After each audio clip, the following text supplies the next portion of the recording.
Tovolahy misa enina mirongo fitaovam-piadiana toy ny antsy, tavoangy no nanendaka tovavy misa enina teny amin'ny sampandalana Iazo ny fokotanin'ny Tsararano ny andro ny Sabotsy voalohan'ny volana Jiona tokony tamin'ny 2 ora maraina. Raha ny voalaza ny mpitandro filaminana ao amin'ny boriboritany faharoa izay nandray anjara tamin'ny fisamborana ireto tovolahy ireto.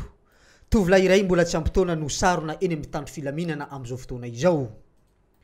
Taoriany ny fanadiadiana natao dia nilaza ireo namany ilay tovolahy ary tovolahy roa hafa no sarona ao amin'ny polisy boriboritany faharoa amin'izao fotoana izao ary anokafana ny fanadiadiana.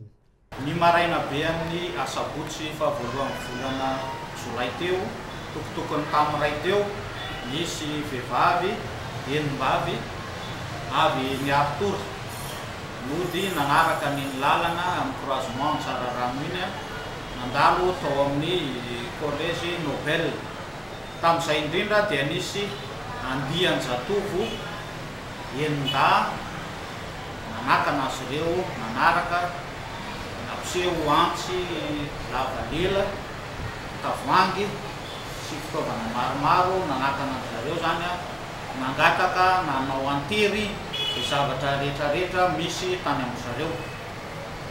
Ka teo amin'izay fotoana izay indrindra dia nisy olona sendra nandalo nanampy an'ireto zazavavy reto zany ary ireo koa dia niantso ny mpitandro filaminana tamin'izay fotoana izay. Tonga teo dia nisy ny fifaninjehana moa zany dia voasambotra ny anankiray tamin'ireo jiolahy reo.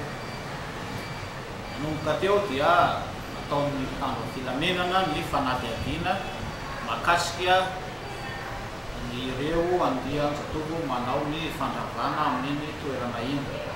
Fa natao moa ny famotorana dia nanaika ilay voalohany izay voasambotra tamin'io fotoana io.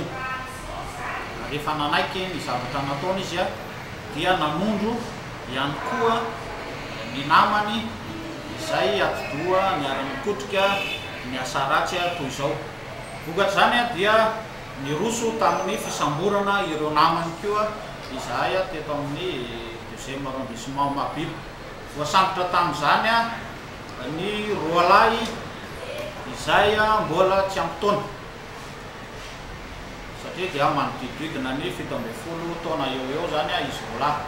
Famotorana natao tamin'izy ireo koa moa zany dia nanamafy ny famotorana nataonay voalohany mahakasika ny fiakian'izy ireo ny eloka izay nataony.